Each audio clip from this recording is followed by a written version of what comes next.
Book of Heaven, Volume 24, Part 7. June 7th, 1928. How God, in creating man, infused 3 sons in him. Ardor of his love. Example of the sun. My flight in going around in the acts of the divine will continues always. And when I reach Eden, it seems to me that Jesus wants to say something.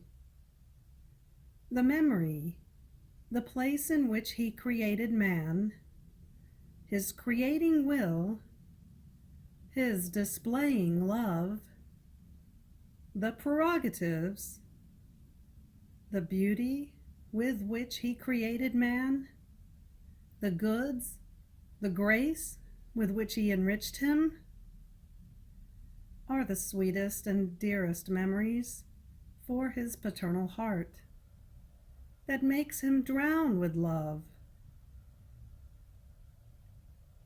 And to give vent to his flames, he wants to speak about what he did in creating him, so much so that, while I am writing, I feel his heart beating so very strongly, and starting with joy, he throws his arms around my neck, and kissing me with such great emphasis of affection, he enclosed himself in my heart, as though wounded by the ardor of that love that he had in creation. And assuming an attitude of feast, mixed with sorrow, he wanted to be spectator of what I was about to write.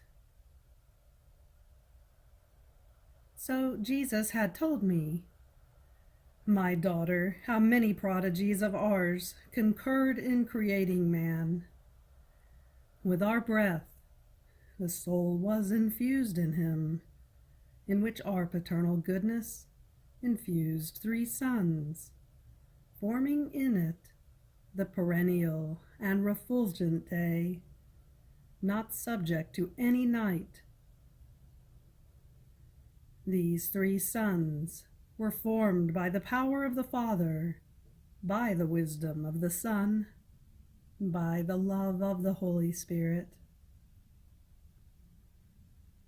While being formed in the soul, these 3 sons remained in communication with the 3 divine persons, in such a way that man possessed the way through which to ascend to us, and we possessed the way through which to descend into him. These 3 sons are the 3 powers, intellect, memory, and will. While being distinct among themselves, they hold hands and arrive at forming one single power, symbol of our adorable Trinity, which is such that while we are distinct as persons, we form one single power, one single intellect, and one single will. Our love in creating man was so great that only when we communicated our likeness to him, then did our love feel content. These 3 sons were placed in the depth of the human soul, just like the sun in the depth of the vault of the heavens, that keeps the earth in feast with its light, and with its admirable effects gives life to all plants, and to each one the flavor, the sweetness, the color, and the substance that befits it. In its tacit silence, the sun guides the earth, instructs everyone, not with words, but with facts, and with such eloquence that no one else can reach it. And with its penetrating light, It makes itself life of everything that the earth produces. Look, there is only one sun for the entire earth. But for the human soul, our love was not content with one alone, and finding ourselves in the order of our love, forgiving and giving, we formed 3 suns, by which all the human acts were to be directed, animated, and receive life. What order, what harmony we placed in our beloved and dear Son. Now, my daughter, these 3 suns exist in man, but they find themselves in the same condition of the sun that shines in the heavens when it is surrounded by thick clouds, and cannot fill the earth with the vividness of its light. And even though the communications are neither interrupted nor broken by the clouds, the earth, however, receives its effects with difficulty, and does not enjoy all the good that the sun could do to it. So, not receiving all the life of the sun, it is as though ill. Its fruits are insipid and unripe, and many plants are without fruits. Therefore, the earth is melancholic, without feast, because the clouds have prevented it from receiving all the fullness of the light of the sun, so as to be crowned with glory and with honor. Such is the condition of man. All things are in place. Between us and him, nothing is broken or interrupted. But the human will has formed thick clouds, and therefore one sees man without the glory, the order, and harmony of his creation. And so his works are without fruits, rotten, and without beauty. His steps are unsteady. It can be said that he is the poor, ill one, because he does not let himself be directed by the 3 suns that he possesses in his soul. Therefore, in coming to reign, the first thing that my will shall knock down will be the human volition, and blowing, it will dispel the clouds, and man will let himself be directed by the 3 suns that he has in the depth of his soul, that possess our communication. And immediately he will rise to our origin, and everything will be feast and glory for us and for him. June 12th, 1928. How God feels the joys of the first times of creation being renewed. The enchantment that the divine will shall produce for the human will. Example of the sun. When and where the marriage with humanity was done, and when it will be renewed again.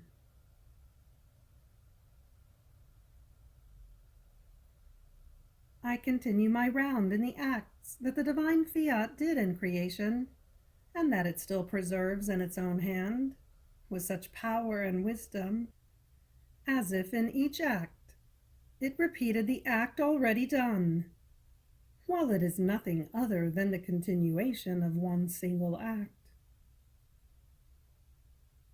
Now, while my mind was carrying itself into Eden, my sweet Jesus told me, "My daughter, when you do your round in my will, in order to trace all of its acts, to surround them with cortege, to love them, to make them one with yours, and you arrive at Eden, I feel the joys, the feasts, the happiness that our divinity felt in creation being repeated. Oh, how seeing you flow in the sun, in the wind, in the sea, in the heavens, reminds us vividly of the rapid flights of the first creature that came out of our creative hands. In fact, since he was in the unity of our will, of all our acts done in creation for love of him, he would make one single act. And in his single act, he would bring us all our acts, as though in triumph. So Adam would bring to us all the joys of all the things that we had, as though scattered, ordered, and harmonized in the whole universe. And oh, how happy we would feel in seeing him so rich, strong, powerful, of an enchanting beauty, coming before us, endowed with all our works, and bringing them to us to make us happy and to glorify us, and to be happy together with us. So, in seeing you continue his flights and go around everywhere, we see how beautiful is the life of the creature in our will. It seems that she wants to enter into all our acts. She wants to take everything. But to do what? To give us everything and to make us happy. And we give her everything in return, saying to her, "These are your things. For you, we have created them and issued them from ourselves." So in seeing this, we feel the desire to restore the creation of man and to give the kingdom of our will. Then, with a more tender emphasis, he added, "My daughter, power I do not lack, neither do I lack will. Therefore it is I who must lift again decayed man and restore him, because the human will rendered the work of our creative hands a wreck." Then, moved to tears, and sorrowful for poor man, he kept silent. And I thought to myself, how can we return to the original state of creation, since the human will has made man fall into an abyss of miseries, almost deforming him from the way in which he had been created? And my sweet Jesus added, "My daughter, my will can do anything. Just as it made man from nothing, so it can draw the new man from his miseries. And without changing method from the way in which we created him, leaving him his free will, we will use another loving device. The light of our will shall unleash its most refulgent rays more strongly. It will draw close in such a way as to look the human will in the face, which will receive the enchantment of a penetrating light that, while dazzling it, sweetly draws it to itself. And the human will, attracted by a light so radiant and of rare beauty, will have the desire to see what is so beautiful in this light. In looking, it will undergo the enchantment. It will feel happy and will love, not being forced but spontaneously, to live in our will. Does the light of sun not have this virtue, that if one wants to fix on it, the pupil of the human eye remains dazzled in the light, and if it tries to look, it will see nothing but light. And the power of the light prevents the pupil from looking at the things around it. And if man is forced to lower his eyes to be freed of the light, it is because the excessive light hinders him, and he does not feel happy. But if he felt happy, he would not easily withdraw his pupils from within the light of the sun. On the other hand, the light of my will shall not hinder the pupils of the soul. On the contrary, she will have the good of seeing the very human acts converted into light, and will yearn for this light to unleash its rays more strongly, so as to see her acts with the enchantment and the beauty of this divine light. My will has the power to solve the problem of man, but it must use a more excessive act of greater magnanimity of our supreme Fiat. Therefore, you pray and plead a cause so holy for poor creatures. After this, since it was the feast of Corpus Domini, I was thinking to myself that that day was the feast of the marriage that blessed Jesus did with souls in the most holy sacrament of love. And my beloved Jesus, moving in my interior, told me, "My daughter, the true marriage with humanity was done in creation. Nothing was lacking, either to the soul or to the body. Everything was done with royal sumptuousness. An immense palace was prepared for the human nature, such that no king or emperor can have one similar to it, which is the whole universe, a starry heaven and its vault, a sun whose light would never be extinguished, flourishing gardens in which the happy couple, God and man, would stroll, amuse itself, and maintain the continuous, uninterrupted feast of our marriage, and garments woven not with matter, but formed of purest light by our power, as befitted royal persons. Everything was beauty in man, soul and body, because he who prepared the marriage and formed it was of an unreachable beauty. So, from the external sumptuousness of the so many enchanting beauties present in the whole of creation, you can imagine the internal seas of sanctity, of beauty, of light, of science, and so forth, that the interior of man possessed.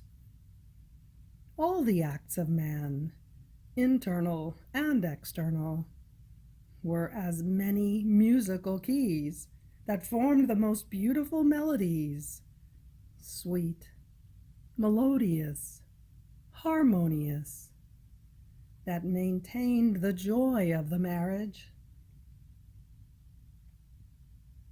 And each additional act that he would dispose himself to do was a new little sonata that he would prepare to call his spouse to delight with him.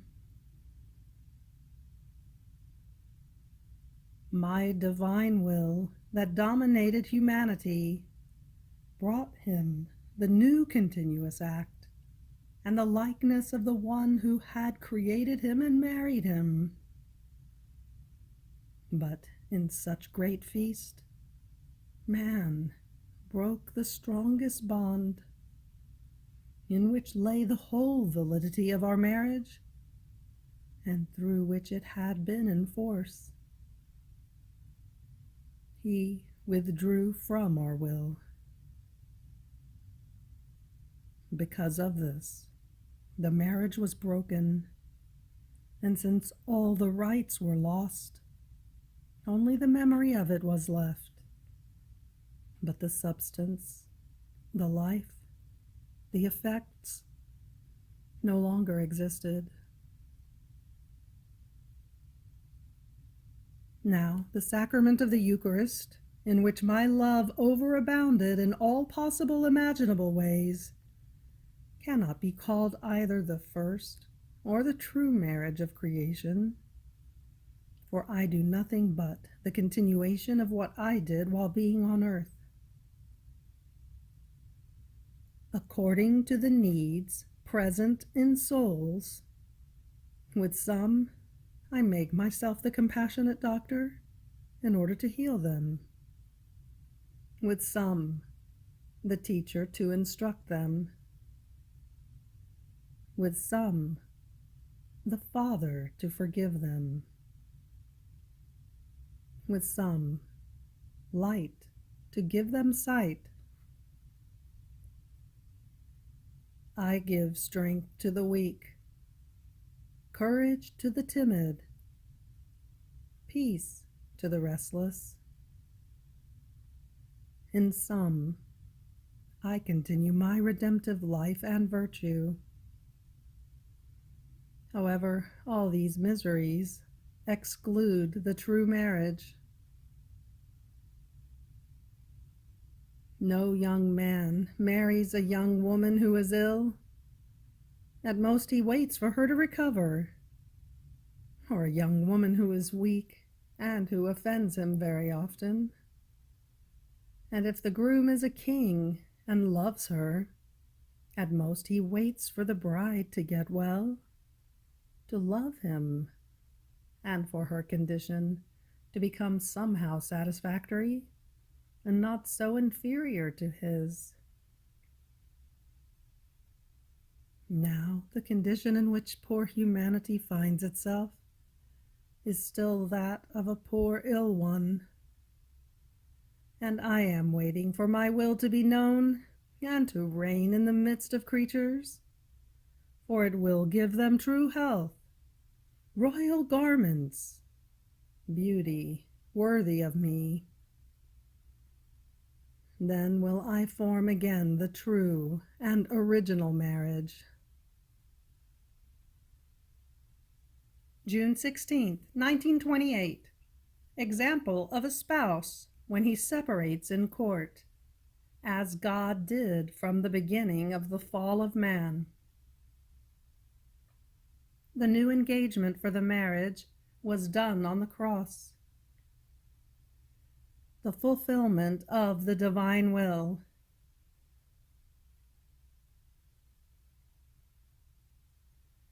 I was thinking about what is written here above, and blessed Jesus continued, telling me, "My daughter, it is indeed true that the Supreme Being made its marriage with humanity at the beginning of creation, and it happened as to a husband when his wicked wife induces him to separate in court. But in spite of this, an affection remains in his heart, and he thinks and yearns that if his chosen one could change, who knows, I may once again be able to unite and bind myself with her with the bond of marriage. And therefore, he often lets news reach her ear through messengers that he loves her. So God did, even though the marriage with humanity was unbound in the divine court. He kept an affection, and though far away, he longed for the new bond of marriage with humanity, so much so that he did not destroy the palace that he had formed with so much sumptuousness and magnificence, nor did he take away from her the good of the sun that formed the day, but he left everything, so that the very one who had offended him might make use of it. even more, he maintained the correspondence by choosing from the very beginning of the world, now one of the good, now another, who were like messengers. And like many postmen, some brought the little letters, some the telegrams, some the phone calls from heaven, in which it was announced that the faraway spouse had not forgotten her, that he loved her, and that he wanted the return of the ungrateful spouse. So, in the Old Testament, the more I multiplied the good, the patriarchs, and the prophets, the more pressing were the invitations and the mail that ran between heaven and earth, through which God was sending news that he desired the new union. This is so true that, unable to contain the ardor of his love any longer, and since decayed humanity was not yet disposed at that time, he made an exception, espousing the Virgin Queen and the humanity of the Word with bond of true marriage, so that by virtue of them, decayed humanity might be lifted up again, and I might form the marriage with the entire humanity. So, my humanity formed the new engagement with her on the cross, and everything I did and suffered, up to dying on the cross, were all preparations in order to carry out the desired marriage in the kingdom of my divine will. Now, after the engagement, there are pledges and gifts left to be exchanged, and these are the knowledges about my divine fiat. Through them, humanity is given back the great gift that man rejected in Eden, the eternal, infinite, and interminable gift of my will. And this gift will attract decayed humanity so much that she will give us in exchange the gift of her poor will. That will be the confirmation and the seal of the union of the spouses. After such a long chain of correspondence, of faithfulness on the part of God, and of inconstancy, ingratitude, and coldness on the part of creatures. So my daughter man degraded himself and lost all goods, because he went out of my divine will, in order to ennoble himself, to reacquire everything, and receive the rehabilitation of the marriage with his Creator. He must enter once again the divine fiat from which he came. There are no ways in the middle. Not even my very redemption is sufficient to make man return to the beginning of the happy era of his creation. Redemption is means, way, light, help, but not the end. The end is my will, because my will was the beginning, and by justice, one who is the beginning must also be the end.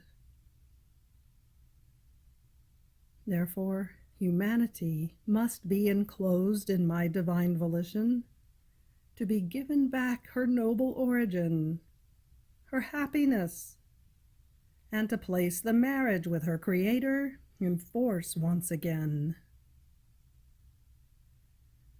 Therefore, the great good that my redemption did to man is not enough for our love, but it yearns for more.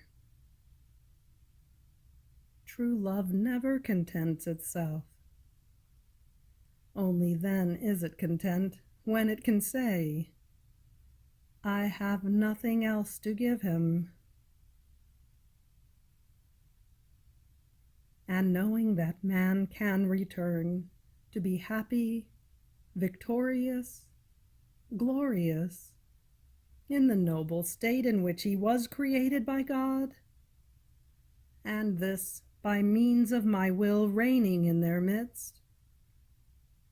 This is why all the divine yearnings, the sighs, the manifestations, are directed toward making our will known in order to make it reign, so as to be able to say to our love, "Calm yourself, for our beloved Son has reached his destiny. He is now in possession of our inheritance that was given to him in creation, which is our fiat. And while he possesses what is ours, we possess him. Therefore the marriage is fulfilled once again. The spouses have returned to their place of honor. There is nothing left but to celebrate and enjoy a good so great after so long a sorrow. You have reached the end of the Book of Heaven, Volume 24, Part 7. Fiat.